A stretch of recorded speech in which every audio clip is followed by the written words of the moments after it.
Professeur de chimie à l'université de Genève, Chaim Weizmann est d'origine juive russe. Il vient de fonder son propre parti, Fraction démocratique, pour agir non pas en Suisse, mais au sein du sionisme dont il devient l'un des leaders mondiaux. Il part alors enseigner à Manchester et devient sujet britannique. À la déclaration de guerre, il invente un nouveau procédé de fabrication d'acétone. Bingo, sans acétone, pas de cordite, et sans cordite, pas de balles ni d'obus. Weizmann abandonne l'essentiel de ses royalties à sa nouvelle patrie. En échange, Lloyd George, Premier ministre, le charge de rédiger une motion qui va révolutionner le monde.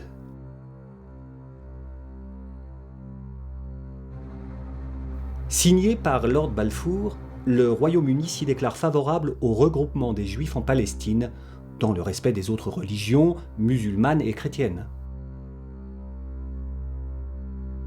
Les services allemands délaissent de leur côté le soutien au djihad pour appuyer le sionisme. Pas question de laisser les Juifs allemands céder aux appels des sirènes britanniques. La Palestine enregistre chaque année l'afflux de milliers de familles juives au milieu d'Arabes pas vraiment ravis, à qui on ne demande pas leur avis. Mais certains s'en préoccupent.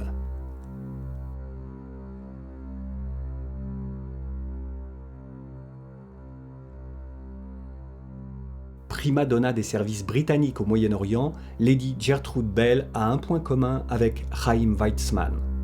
Isaac Bell, son grand-père juif, a fait une fortune colossale dans la chimie. Et lorsque le numéro 2 du sionisme mondial débarque au Proche-Orient, elle le met en rapport avec son vieil ami, le nouveau roi des Arabes, Faisal el-Hachem, que la France ne souhaite pas voir monter sur le trône de Damas. La Syrie doit entrer dans l'orbite française et Faisal est bien trop proche des Britanniques. La France, qui recule déjà en Turquie, ne veut pas reculer partout. En plus, Londres prévoit un statut spécial pour la Palestine, favorisant le sionisme, tandis que les milieux juifs français républicains sont alors majoritairement hostiles au sionisme. Ils prônent l'intégration des juifs dans leur pays de résidence.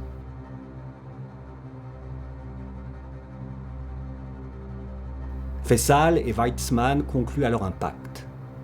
Le mouvement sioniste militera contre les accords Sykes-Picot pour une grande Syrie intégrant Liban, Palestine et Jordanie.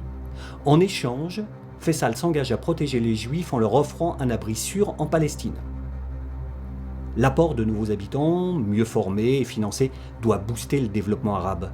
Les deux leaders se rendent alors à Versailles où piétinent les négociations d'une paix compliquée.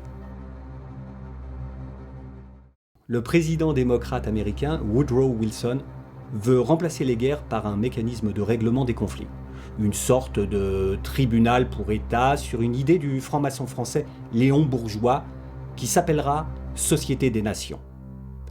Hélas, à Washington, le Congrès, dominé par les républicains très isolationnistes, interdit aux États-Unis d'intégrer la SDN, qui se crée malgré tout à Genève, bancale, dès sa fondation. Washington y délègue tout de même un observateur, Allen Dulles, futur patron de la CIA, qui siège à la commission du désarmement. Paris, en position de force, en profite pour imposer ses vues à l'Allemagne, condamnée à payer des dommages de guerre exorbitants. En guise de main tendue, Berlin est poussé à la revanche.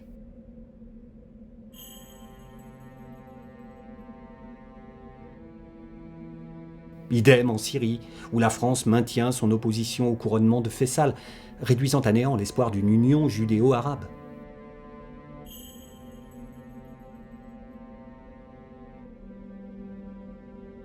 Pour consoler son ami Faisal, Lady Bell obtient de Londres qu'il soit installé sur le trône d'Irak.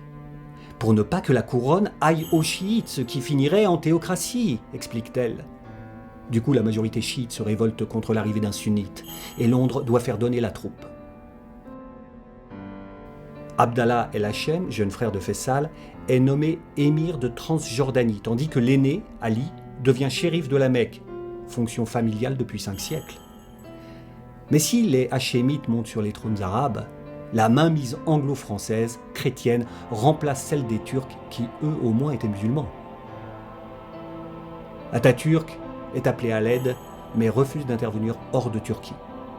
En échange de quoi les Occidentaux lui offrent le traité de Lausanne. Le sentiment arabe d'avoir été floué par les anglo-français réveille les ambitions personnelles et stimule la haine du nouveau pouvoir colonial. Islamiste et antisémite, issu d'une famille palestinienne proche du pouvoir ottoman, Amin al-Husseini rompt avec les Hachémites. Soucieux de ménager la chèvre et le chou, les Britanniques le nomment cependant grand moufti de Jérusalem. Il va devenir leur pire ennemi, allant jusqu'à faire assassiner le roi Abdallah, symbole de l'alliance des modernistes avec le pouvoir colonial.